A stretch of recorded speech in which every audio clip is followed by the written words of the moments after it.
Hello friends, கொஞ்ச நாளாகவே எங்கள் வீட்டு மாடியில் மயில் தொந்தரவு ரொம்ப ஜாஸ்தியாக இருக்குது. பாருங்கள், எங்களுடைய செடிகளெல்லாம் எப்படி கடிச்சு வச்சுருக்குன்னு. ஒரு முட்டைக்கோஸ் வந்திருக்கு. அதோட மேல் பகுதி மட்டும் எப்படி கொத்தி சாப்பிட்ருக்குன்னு பாருங்களேன். எங்களால் ஒன்றுமே பண்ண முடியல. மயில் அட்டகாசம் பண்ணிகிட்ருக்கு எங்கள் மாடியில். பார்த்தீங்கன்னா எங்கள் வீட்டில் ஒரு புடலங்காய் செடியை ரொம்ப நாளாக போட்டு வளர்க்க ட்ரை பண்ணிகிட்ருக்குறோம். பட் ஆனால் இந்த மயில் அதை வளரவே விட மாட்டேங்குது. நாங்கள் இந்த கம்பி வலையெல்லாம் போட்டு புடலங்காய் செடியை அது கீழே வச்சு வளர்த்திருந்தோம்.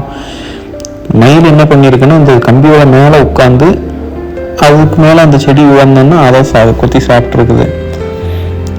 அது எப்படியெல்லாம் சாப்பிடுதுன்னு பாருங்களேன். இப்போ வெங்காயத்தாள்னா அதுக்கு ரொம்ப பிடிக்கும் போல இருக்குது.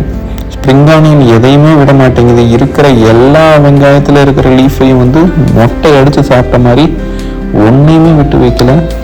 எல்லா வெங்காயத்தையும் அது கம்ப்ளீட்டாக சாப்பிட்ருக்கு. சரி, நாங்களும் போதும் அப்படின்னு சொல்லிட்டு கிடைச்ச வரைக்கும் வெங்காயத்தை எடுத்துருவோம் அப்படின்னு சொல்லிட்டு நாங்களும் வெங்காயத்தை எல்லாத்தையுமே எடுத்து போட ஆரம்பிச்சிட்டோம். வெங்காயம் பார்த்தீங்கன்னா நல்லா தான் வந்திருக்குது. மேலே இருக்கிற ஸ்ப்ரிங் ஆனியனை மட்டும்தான் மயில் சாப்பிட்டுட்டு போயிருக்குது. ஸோ வெங்காயம் எல்லாம் நமக்கு பத்திரமா கிடச்சிருச்சு. அதனால் பிரச்சனையே இல்லை.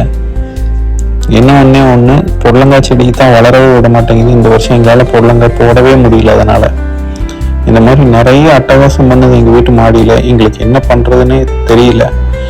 உங்களுக்கு யாருக்காவது இந்த மாதிரி இஷ்யூ நடந்து இதுக்கு ஏதாவது சொல்யூஷன் இருந்தது அப்படின்னு சொன்னீங்கன்னா நீங்கள் எங்களுக்கு கமெண்ட்ஸில் சொல்லலாம். இதுக்கு என்ன பண்ணுறது அப்படின்னு.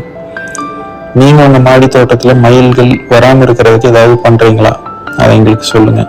நாங்களும் ட்ரை பண்ணி பார்க்குறோம். நாங்கள் என்னென்னவோ மெத்தட்லாம் ட்ரை பண்ணிட்டோம். பட் எங்களுக்கு எதுவுமே செட் ஆகலை. எல்லாம் முடிஞ்ச கடைசியாக இப்போ ஒரு மெத்தட் ட்ரை பண்ணியிருக்கோம். ஒரு பைப்பை எடுத்து அந்த செடியை சுற்றி வச்சு அதுக்குள்ளே அதை வளர்க்க ட்ரை பண்ணியிருக்கோம். இது ஒரு இடம். இன்னொரு இடம் காட்டுறேன் பாருங்கள். அங்கே நல்லாவே வளர்ந்து வந்திருக்கு. ஸோ இப்படி வச்சு வளர்கிற வரைக்கும், அந்த பைப்பு மூடி இருக்கிற வரைக்கும் ஒரு பிரச்சனையுமே இல்லை. நல்லா செழிப்பாக அந்த செடி வளர்ந்து வருது. நீங்களே பாருங்கள். இது கொடி ஏற்றி விட்டோம்னா அதுக்கப்புறம் அது பொழைச்சிக்கும். கொடி ஏறுற வரைக்கும் தான் அது மயில் அதை சுத்தமாகவே விடாது. நீங்களும் இதை ட்ரை பண்ணி பாருங்கள். அந்த செடி பைப்பை தாண்டி வளரும்போது இன்னும் பாதுகாப்பாக இருக்கணுன்றதுக்காக அதுக்கு மேலே நாங்கள் ஒரு கம்பி வலையை சுற்றி வச்சு அதை வளர்க்க ட்ரை பண்ணிகிட்ருக்கோம். இந்த மெத்தடில் இது வரைக்கும் எங்களுக்கு ரொம்ப நல்லாவே அவுட்புட் வந்திருக்கு. எந்த ஒரு பிரச்சனையும் இல்லாமல் இருக்குது. இனிமேல் வர்றதையும் நாங்கள் சீக்கிரமாக போடுறோம். நீங்களும் உங்களுக்கு ஏதாவது பிரச்சனை இருந்துச்சுன்னா நீங்கள் இந்த மாதிரி செடியை வளர்க்க ட்ரை பண்ணி பாருங்கள். Thank you friends. See you.